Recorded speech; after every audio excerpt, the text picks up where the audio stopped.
6 दिसंबर को बाबा साहेब अम्बेडकर का महापरिनिर्वाण दिवस मनाया जाता है। महापरिनिर्वाण शब्द का संबंध गौतम बुद्ध यानी बौद्ध धर्म से है, जिसे अपने जीवन के अंतिम समय में बाबा साहेब ने अपना लिया था। महापरिनिर्वाण देह त्यागने का शाब्दिक रूप है। बाबा साहेब अम्बेडकर को अपने देहांत से कुछ साल पहले ही इसका अंदेशा हो गया था कि वो ज्यादा समय जीवित नहीं रह पाएंगे, जिसके बारे में अपने खास सहायक बाबूराव गायकवाड़ को पत्र भी लिखा और कहा कि वो ऐसी घटना की तैयारी पहले से करके रखें।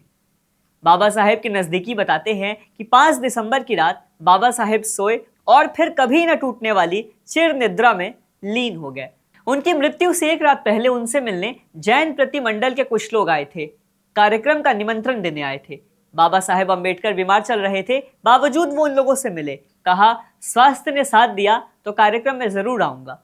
रात के 8 बज चुके थे। बाबा साहेब अम्बेडकर के खाना खाने का समय हो चुका था। उन्होंने अपने हेल्पर रत्तू और पत्नी से कहा कि वो खाने में सिर्फ चावल खाएंगे, साथ में कुछ भी नहीं। खाना खाने के बाद बाबा साहेब सोने चले गए। वो लगातार बुद्धम शरणम गच्छामि और कुछ देर तक कबीर का गाना चल कबीरा तेरा भवसागर बुदबुदाते रहे। उन्होंने अपने सहयोगी रत्तू से कुछ किताबें और द बुद्धा एंड धम्मा का परिचय और भूमिका लाने को कहा। उन्होंने इन सबको अपने बिस्तर की बगल में टेबल पे रखा ताकि रात में इन सब पे काम कर सके। काम करते करते अम्बेडकर किताब पे हाथ रखकर सो गए और फिर कभी नहीं उठे। सुबह जब उनकी पत्नी उठी तो हमेशा की तरह ही बाबा साहेब के कुशन को उनके पैरों के नीचे पाया। थोड़ी देर बाद उन्हें एहसास हो गया कि बाबा साहेब अम्बेडकर अब इस दुनिया में नहीं रहे। उनकी पत्नी और सहायक रत्तू बिलक बिलक कर रोने लगे। बाबा साहेब के निधन की जानकारी मंत्रिमंडल से होते हुए जब पूरे देश में पहुंची तो मातम पसर गया। मुंबई में चौपाटी में हजारों लोगों ने उनके अंतिम संस्कार में हिस्सा लिया। नमस्कार, आप देख रहे हैं द हिंदी टॉप। मैं हूं आपके साथ प्रत्युष रौनक। आगे बढ़ने से पहले आप हमारे चैनल द हिंदी टॉप को सब्सक्राइब करके बेल आइकन दबाना ना भूलें ताकि आप तक पहुंचती रहे हर खबर सबसे पहले। 14 अक्टूबर की तारीख थी। साल 1956 को बाबा साहेब ने अपनी पत्नी और 3 लाख से ज्यादा फॉलोअर्स के साथ बौद्ध धर्म अपना लिया। 6 दिसंबर 1956 को उनका देहांत हो गया। अपने जीवन काल में राजनीति, समाज, हिंदू धर्म के साथ साथ बौद्ध धर्म पर भी खूब अध्ययन किया और खूब लेखन किया। अपनी धार्मिक मान्यताओं को लेकर बाबा साहेब ने 22 प्रतिज्ञाओं को निर्धारित किया ताकि हिंदू धर्म के बंधन को पूरी तरह पृथक किया जा सके। कौन सी है वो 22 प्रतिज्ञाएं जिसका जिक्र मायावती, आजाद समाज पार्टी के चंद्रशेखर आजाद और अखिलेश यादव भी करते रहे हैं? आइए आपको बताते हैं।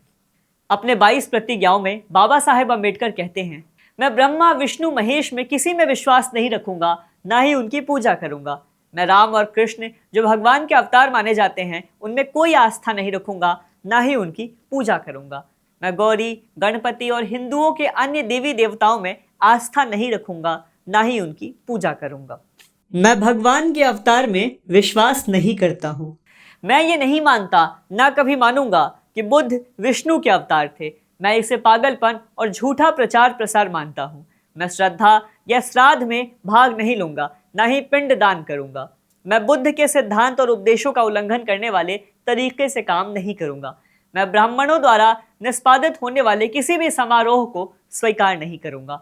उन्होंने आगे कहा, मैं मनुष्य की समानता में विश्वास करता हूँ। मैं समानता स्थापित करने का प्रयास करूंगा। मैं बुद्ध के अष्टांगिक मार्ग का अनुसरण करूंगा। मैं बुद्ध द्वारा निर्धारित परमितों का पालन करूंगा और सभी जीवित प्राणियों के प्रति दयालु रहूंगा, उनकी रक्षा भी करूंगा। मैं चोरी नहीं करूंगा। मैं झूठ नहीं बोलूंगा। मैं कामुक पापों को नहीं करूंगा।